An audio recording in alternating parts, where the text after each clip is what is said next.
Hello, welcome to 4 Minutes Closer to God. My name is Doug. Today I would like to discuss the imminent return of Christ. What does that mean, imminent? It could happen at any time. And so it depends on your viewpoint with respect to the events of the second coming, whether it's imminent any moment now, imminent with certain events in history still yet to happen before that time would occur.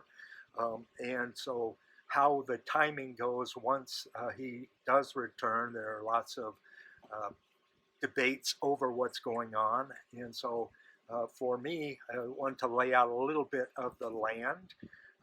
The disciples thought he was going to return imminently after his death, resurrection, and ascension.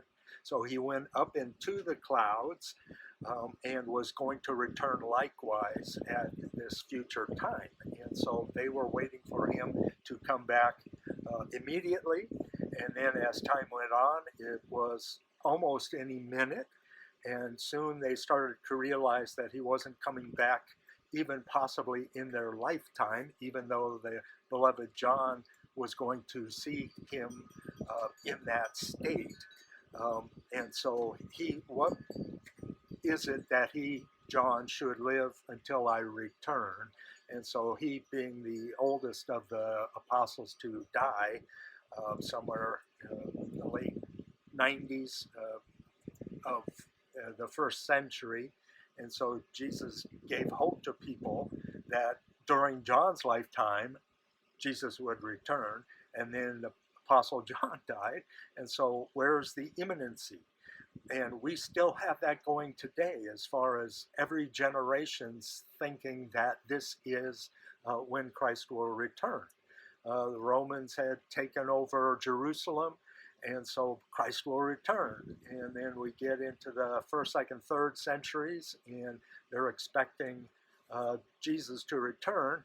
But during that time frame, the early first, middle, and late first century, they started to write down what the stories were that they had about Jesus to make sure that things that they were telling orally to one another were put down in writing, because the generation of disciples was passing.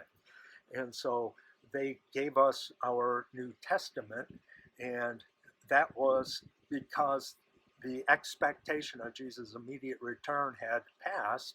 And so we are now 2,000 years beyond that time and still expecting his return at any moment. And so depends on whether you're a preterist, meaning all the events of the second coming were fulfilled already, or if we're futurist, they are yet to be fulfilled. One of the things in Thessalonians that is talked about is the rapture, which in Greek is the word harpazo, and that means to seize or catch away. And so one of the words that comes to us, rapture, comes from the word repare, which gives rise to the word rape, as well as this rapture, because in either case you are caught away. And so if you are enraptured with someone, you're caught away in love or expectation. And Vikings would come and rape and pillage. They would carry off the women and take the plunder. And so that form of rapture is not what we're looking at in the second coming.